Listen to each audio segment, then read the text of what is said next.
Freedom sounds powerful until you experience it, because freedom removes more than it gives. It removes structure, it removes guidance, it removes excuses, and what's left is you, fully responsible.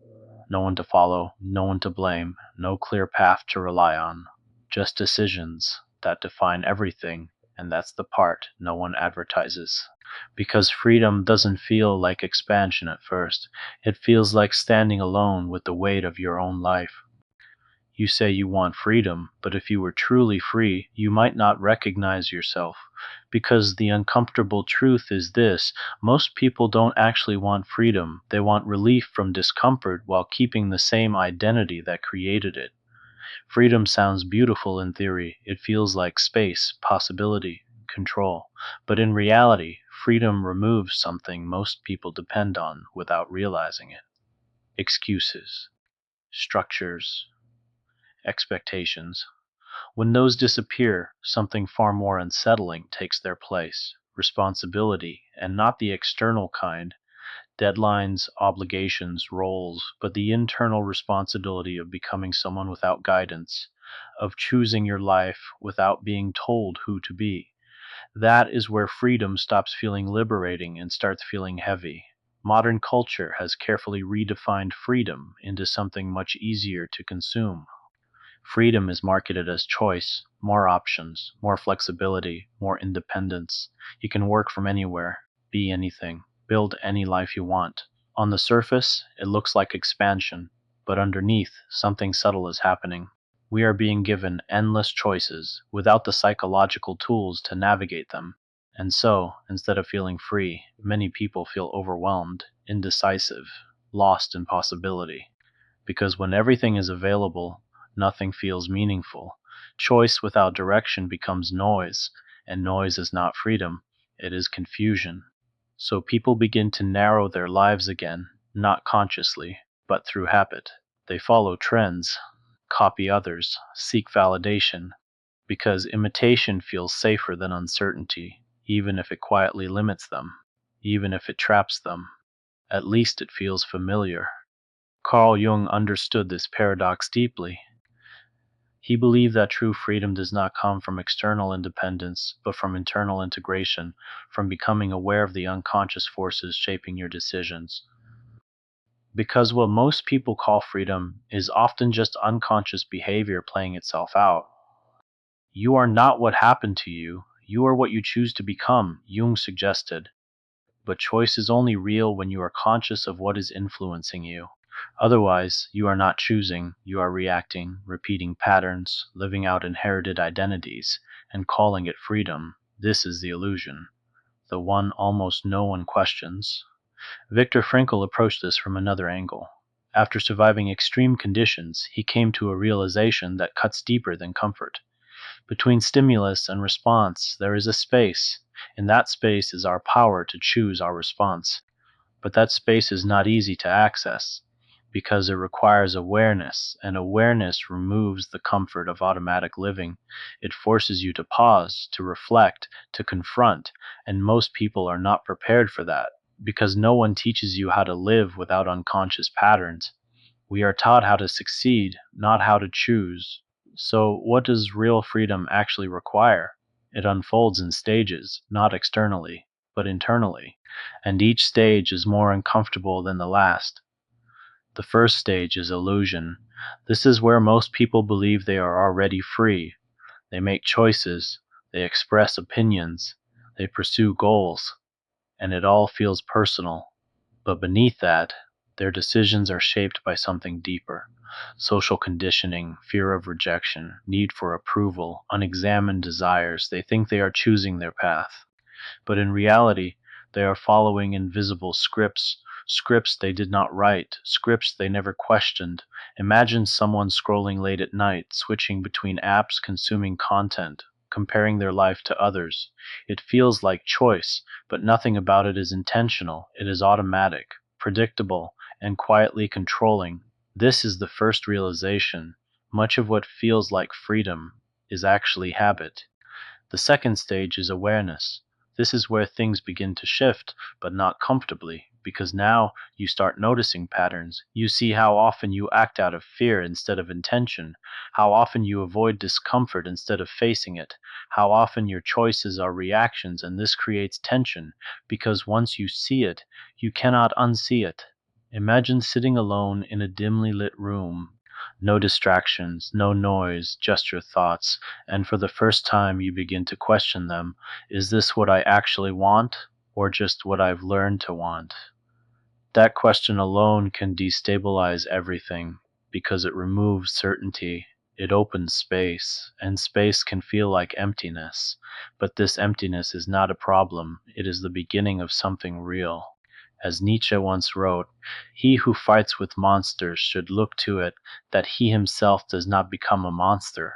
In other words, when you confront your inner world, you must be prepared to see parts of yourself that are uncomfortable, and freedom begins there. The third stage is responsibility. This is where most people turn back, because now you are no longer unconscious. You can see your patterns, you understand your avoidance, you recognize your fears, and that means you can no longer blame circumstances entirely. This is the weight of freedom, because now your life is no longer something that is happening to you. It is something you are participating in actively, continuously. Imagine waking up in the morning and realizing no one is coming to tell you what your life should be. No one is going to define your purpose. No structure will fully contain you. At first, this sounds empowering, but when it becomes real, it can feel overwhelming because structure protects you. Expectations guide you. Without them, you must guide yourself. And that requires clarity, discipline, and honesty, qualities that cannot be borrowed, only developed. The fourth stage is integration. This is where freedom becomes something quieter, less dramatic, but more stable. Because now you are not just aware, you are aligned. You begin to make choices that reflect your internal truth, not perfectly, but consciously. You stop chasing every opportunity. You stop reacting to every impulse. You begin to filter your life, not based on what is available, but based on what is meaningful. Jung called this individuation, the process of becoming a whole person, not divided between who you are and who you pretend to be, but unified, consistent, real, and this changes how freedom feels. It is no longer overwhelming, it becomes focused, deliberate, grounded, because it is no longer about having endless options. It is about choosing what matters and letting the rest go. There is a quiet moment where the shift becomes undeniable. It doesn't happen in public, it happens alone. Imagine an empty house, late evening. The world outside has slowed, and you are sitting with your thoughts, not escaping them, not distracting yourself, just sitting. And for once, there is no urgency to become something else, no pressure to prove anything, just a calm awareness of where you are and who you are becoming. This is not excitement, it is something deeper, stability, but it comes at a cost. You no longer fit easily into environments built on unconscious behavior. You notice patterns others ignore. You feel distances others don't perceive. And sometimes this creates a subtle separation, not loneliness, but difference. And eventually, this process leads to something even more confronting: mortality. Because freedom is not infinite, time is not unlimited, and awareness makes this impossible to ignore. Imagine a hospital room, not dramatic, just quiet, machines humming softly, a person sitting there, not in fear but in reflection, looking back not at achievements, but at moments where they followed truth, and moments where they avoided it, at lives they could have lived, and the one they actually did. This is where freedom reveals its final truth. It was never about having more options. It was about how honestly you used the ones you had. Frankl once wrote, "Life is never made unbearable by circumstances, but only by lack of meaning and purpose." And meaning is not found in comfort. It is found in conscious choice, in alignment, in truth. So the uncomfortable truth about freedom is this: it does not make your life easier. It makes it more real. It removes illusions. It exposes patterns. It demands responsibility. And in return, It offers something most people never experience fully: authenticity, not the version you present to the world, but the one you live with internally, consistently. Most people will avoid this, not because they are incapable, but because it requires letting go of something familiar, something comforting, the idea that their life is already defined, already decided, already justified. But if you have felt this tension, this awareness growing quietly beneath the surface, then you are already moving in a different direction, not better, but deeper. And depth changes how everything feels. Freedom is no longer about escape, it becomes about alignment, about choosing consciously, about living in a way that, when you look back, feels true. And perhaps that is the only form of freedom that actually matters, not the ability to do anything, but the clarity to choose what is right for you, even when it is difficult, even when it separates you, even when it demands more than comfort can offer.